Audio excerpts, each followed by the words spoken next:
سلام دوستانو. یوې خور لیکلي استاد خاوند مې یو ډول حساس سوی چې نور یې ژوند راتریخ کړی، نه پوهېږم څه وکړم.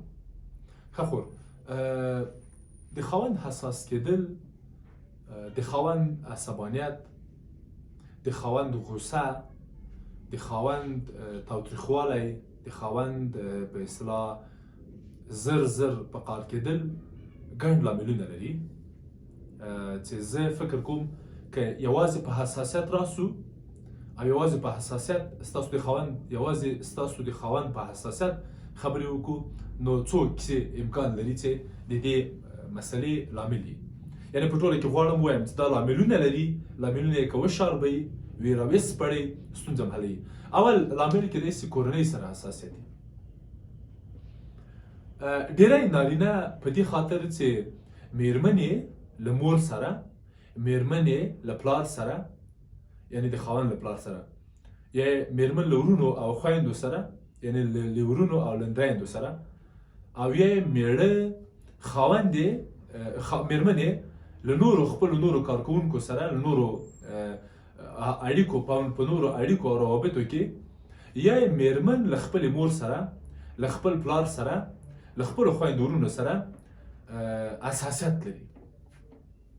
یعنې په خاوند هیڅ کله دا خبره ښه نه لګېږي چې تاسو ورته ووایئ چې مور دې داسې ده یا د پلار داسې ده.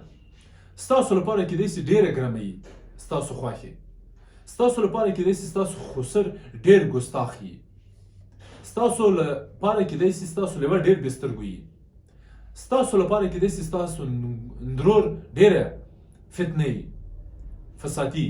اما د خاوند لپاره د هغه خور ده، د خاوند لپاره د هغه ورور ده، د خاوند لپاره د هغه د خاوند د مور او پلار ده، ستاسو لپاره خواښې ده، ستاسو لپاره د لیور بیګانه ده، ستاسو لپاره د خسر او اندرور بیګانه دي. اما د خاوند لپاره خو د مور او پلار دي، خویندې ورونه دي. کله ستاسو راځي وخت نه وخت پرته له دې چې نتیجه او پایله وسنجوئ او د خاوند په مخ کې او د خاوند د سترګو په وړاندې د ده د مور، د ده د خور، د ده د ورور، د ده د پلار او د ده د خویندو ورونو، کاکا او ماما او د دې و دغه ننګونې کوئ، شکایت کوئ، او برعکس راځئ د خپل ورور، د خپل پلار، د خپلې مور، د خپل خور، د خپل ورور د میرمنې او د نورو نارینهو، د خپلو همکارانو، او یا په تلویزیون کې په سینما کې د نورو خلکو ستاینې کوئ. دغه ستاینې او دغه ډول چلند ستاسو د خاوند حساسیت یو سرعتیه درجو ته پورته کوي او تاسو نه پوهېږئ چې دا زما خاوند په څه شي دومره حساس ده. تاسو دا مسایل ورې وارزوئ خور، حتما دلیل پکې پیدا کوئ، یا ورې وګورئ. یو دویم بېنظمي ده. بېنظمي په څه کې؟ بېنظمي د بچو په روزنه کې، بېنظمي په پخلي کې، بېنظمي په لباس کې، بېنظمي په پاکۍ کې، بېنظمي په ژوند کې. خاوند بېنظمي نه خوښوي. خاوند چې بېنظمي ګوري داسې احساسوي چې دی یو ښه خاوند نه ده.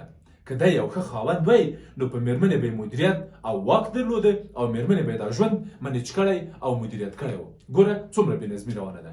خاوند له روحي اړخه داسې یو حس کوي او په دغه حس حساسیت ښیي او تاسو نارامه کېږئ چې دی ولې حساسیت کوي، دی ولې داسې ده. دریم مورد د خاموشۍ مسله ده. یو مسله چې میرمنې نه پرې پوهېږي او خاوند هم نه پرې پوهېږي، هغه د خاموشۍ مسله ده. دوستانو، میرمن چې کله خاموش وي، میرمن چې کله ډېرې خبرې هم کوي، کله خاوند ناراحته کېږي. میرمن چې کله بړوسه وي، یو رقم ناسته وي، خاوند داسې فکر کوي چې زه صحیح خاوند نه یم.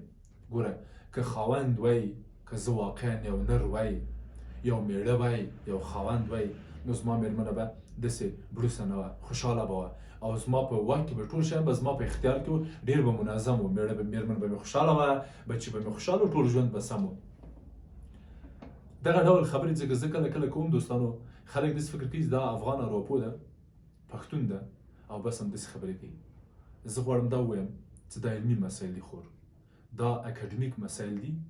که زه د هر ځای واوسم دا خبرې به کوم، که زه ښځینه هم واوسم دا خبرې کوم چې نارینه یو ډول د مدیریت، د صلاحیت، د میړهتوب او د تسلط، اختیار او فکر وړ انسانان دي. که موږ دغه فکر پکې وننګو د حساسیت ښیي. دغه درې څلور موارد د دې لامل ګرځي خورې چې خاوند حساسیت وښیي. دا پیدا که له منځه یې یوسه. د خاوند حساسیت دی په خپله له منځه ځي. مننه.